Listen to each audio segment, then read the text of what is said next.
Hi guys, welcome back to my channel. I hope you're really well. If you haven't already, please hit the subscribe button so you don't miss any of my uploads. I upload 3 times per week and I love seeing you guys and talking to you in the comments below.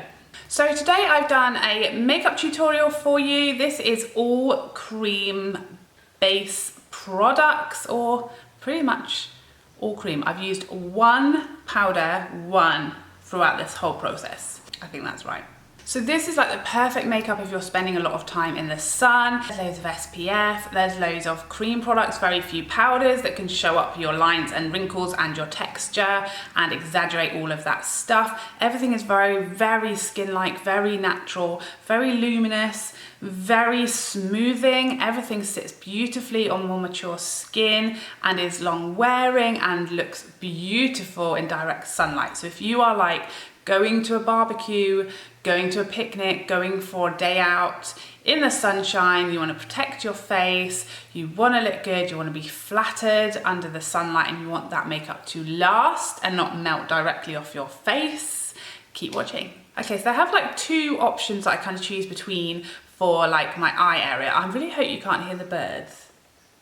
They are so loud. Should I ask them to keep it down or? Sometimes I just go with my MAC paint pot, and this is the shade Indianwood, and it's this gorgeous, luminous bronze shade, and I just really like just popping that on my lids. Quite a sheer sort of wash of just bronzy colour. If I'm feeling a bit more like I want something lighter and a bit more brightening, I will just go in with my Stila Kitten Shimmer and Glow liquid shadow, and this is just a lot more sort of opacity, but again, I just tend to use a really sheer wash on the lid. So depending on what I'm going for, these are the 2 options. I either go with like a bronzy wash of luminosity or a more pinky, lighter, brighter wash of colour. Obviously both of these options have loads of different shades, so you can pick whichever shade you most prefer or whichever works for you. But I'm going to use the Indianwood MAC what is it called? MAC paint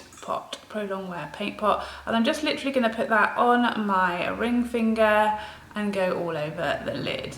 And this is going to cover all the areas where I have like veins and discoloration without me needing to go in with a primer, because basically this is a primer by itself. These paint pots are really buildable, so you can either shear them out or you can really build them up, and I just like using my ring finger, but you can use a brush. So I've just kind of plastered that all over my eye area, and then I'm going to use my Zoeva 142 buffing brush, and I'm just going to buff the edges of that a little bit. And that is literally all I'm doing to the eyes. Obviously, I'm just going to whack some mascara on, but otherwise that is literally all I do. And obviously you can build it up, you can tone it down, you can use a different shade, just any kind of cream shadow really on the lid. That's all I do. Then I'm going to go with my Lancome Monsieur Big mascara as per every single day.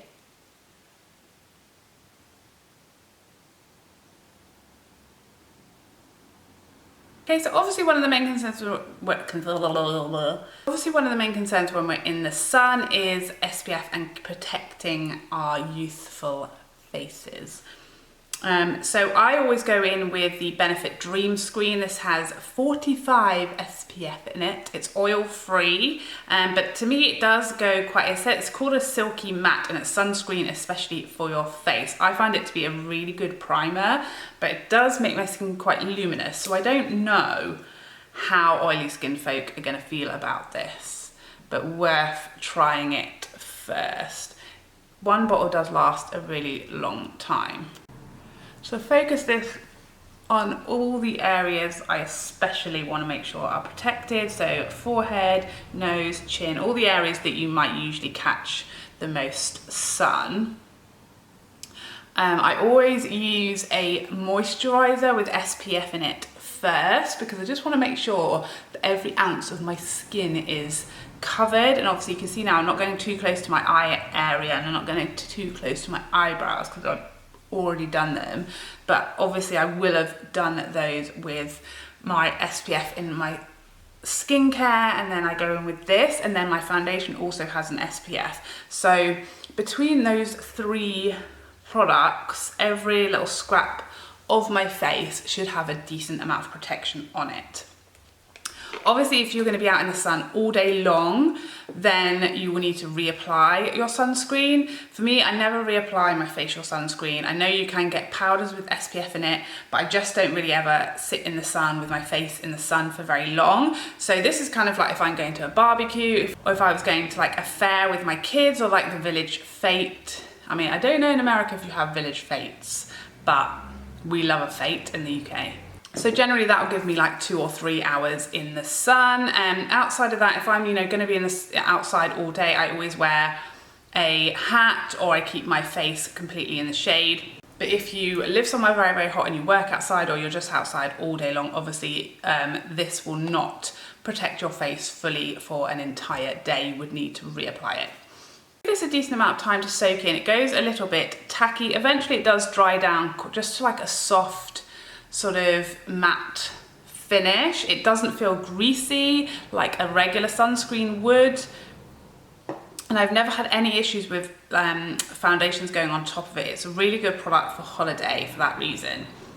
So next I'm going to use my Lancome Teint Idole Ultra Wear, and I'm currently using the shade Beige Châtain, which is slightly light for me, which is why it's a sample, but I'm going to purchase a darker shade. It just hasn't arrived yet. So this has SPF 15 in it. By itself, I would say, is not enough for me. I'd like a higher SPF, but when I've already got 30 in my skincare, and then I've got the 45 from that Dream Screen, 15 is just like an extra bonus really. And obviously you never really use enough foundation to kind of get the full sun protection anyway, so I don't rely on my foundation for SPF. So you can see it's quite, I mean, it is a really good match for my face and probably my neck, but you can see in the comparison against my body, there is quite a difference. And the reason for that is because I've been protecting my face with all the SPF like today. Obviously you can use any foundation you want. You can use one with a higher SPF if you're more concerned about the SPF in your foundation, or you don't have the Dream Screen. You could use like something like It Cosmetics that has 50 in their CC cream. Really, you just want to use whatever foundation you find is really comfortable, breathable, and holds up. And that's why I'm using this one, because I am always shocked by the staying power of this one. Even on really, really hot days when I feel like I'm going to look in the mirror at the end of the day and none of it is going to be left on my face, and it's always still there. It's always still looking beautiful, natural, luminous and youthful on my skin. So that's why I'm choosing this one. It doesn't let me down, it doesn't go into my lines, it doesn't exaggerate anything in the sunlight. Oh, it covers up any pigmentation, it covers up any redness, but it still looks very much like skin even in natural daylight. Sorry about that, I just literally had to open my front door is literally just there, and someone had just stopped in their car literally right outside my front door and had just sat there with the engine running for like 10 minutes. So I gave him a few minutes to pick someone up or do whatever he was doing. He wasn't leaving. So I opened the door to see what was going on. He sat there eating his lunch, the engine on. Next I'm going to go in with some cream highlighter. I'm going to be using my Hourglass stick. Obviously this is quite pricey, you don't need to use this. Any cream or liquid highlighter. I like to do this before like my concealer and stuff like that, just so that it's going on before my powders. It's just easier, less stress. So I'm going to put this in all the usual places I would highlight, and because there's no powder on my skin, I don't have to worry too much. I can just whack it on over the top of my foundation. I love this one. This is the shade Champagne Flash. It's really buildable. Goes on like a dream, really smooth. I just find these look a lot more flattering, particularly on lines and texture and stuff like that, than powders, particularly in like direct sunlight or sunshine, or just outdoor light in general. Obviously under the lights in here, most highlights look really, really nice, but then if you look under the natural daylight or under certainly direct sunlight, it really does show up lines and textures, where this is much more healthy, much more skin-like, and doesn't exaggerate lines and textures like a powder with shimmer in it would. I just find this more flattering. It's obviously very natural, much more subtle. You can build them up if you want. Obviously you can use your normal powder if you want. But for me, I just find this much more skin-like, much more luminous than like highlight tends to be, and just a lot more flattering on lines and texture. Particularly around this area, which is where I have like my sort of laughter lines. Obviously you could also put this on before your foundation if you wanted more luminosity just all over, or if you wanted it just to be very, very subtle, you could do that as well. Now I'm going to go in with concealer, and I'm using my Clinique Beyond Perfecting as always. And I'm going to use this, and I'm going to use this in all the usual places.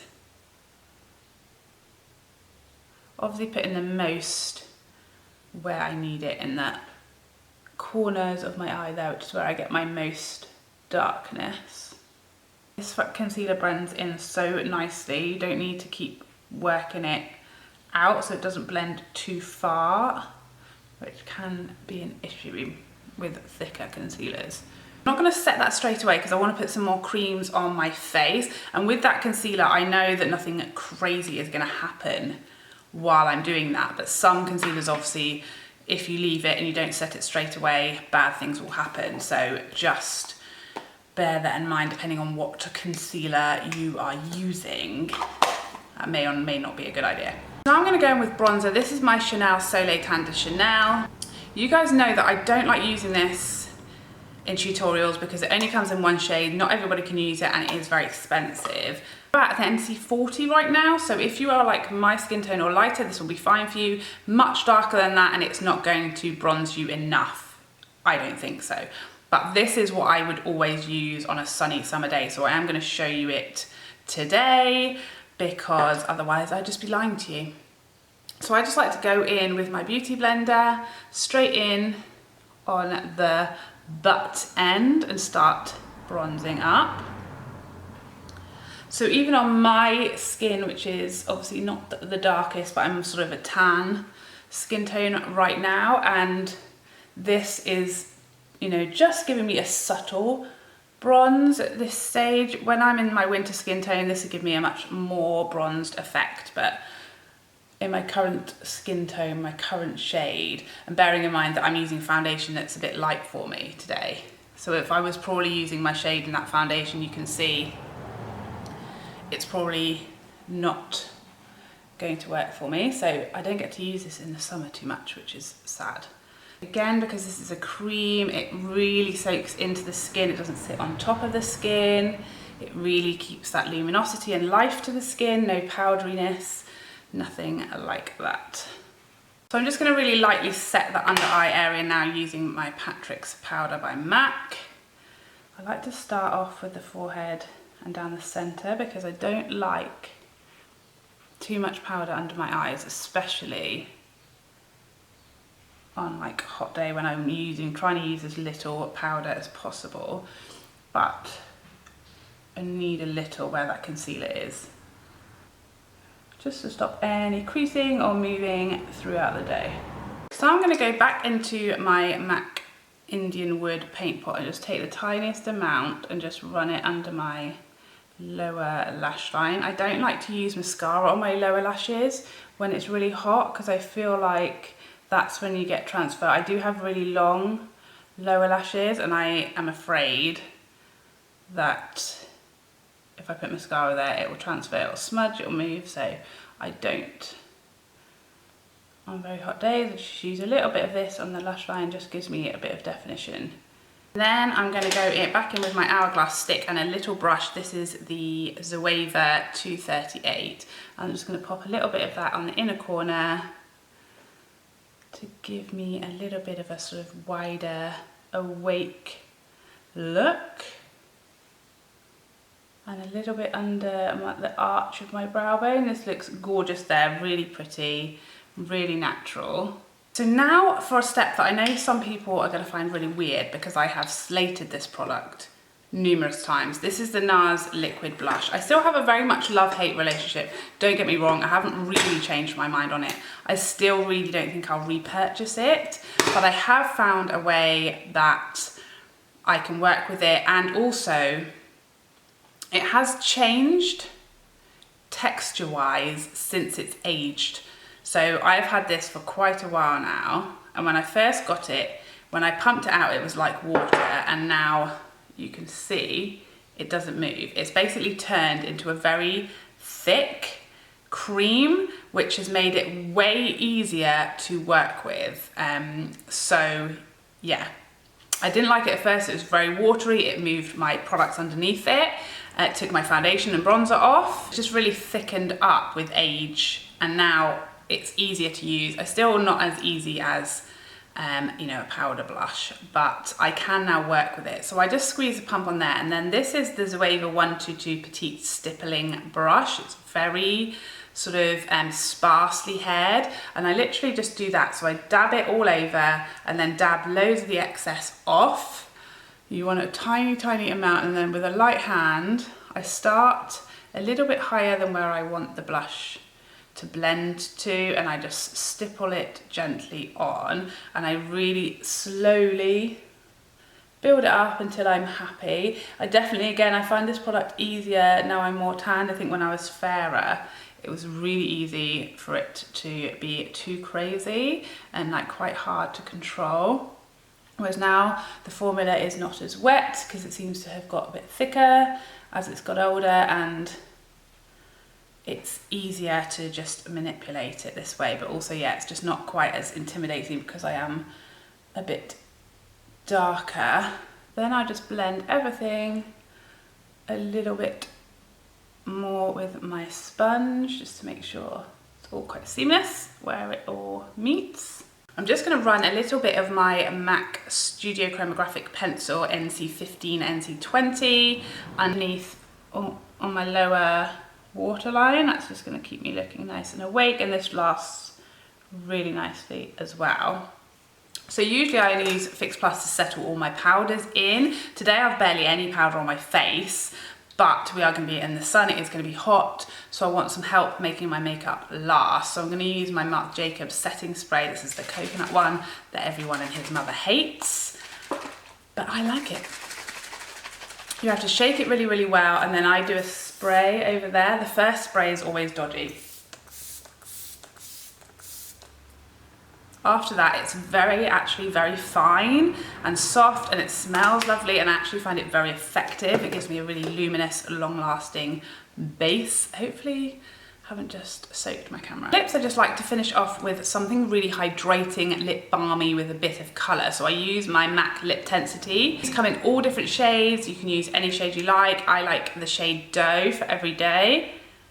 It's just really moisturising. Basically a lip balm, really easy to apply without a mirror. It just gives you a really hydrated lip, but a little bit of colour, so your lips aren't completely nude. Obviously you could use a gloss as well. Basically you just want anything that's hydrating and comfortable and not going to dry your lips out in the sun. So there you have it. This is the finished look. This is my go-to makeup on hot summery days when I want my makeup to last but look like I've almost got nothing on. It's very comfortable, very lightweight. It's very flattering under natural daylight. You don't see any texture. You don't have any powderiness or powder sitting on your skin. Everything is just really skin-like, luminous, youthful, natural. I hope you enjoyed this video, this tutorial. If you did, please like and subscribe before you go so I can see you again. Otherwise, take care for now. Bye bye bye bye bye.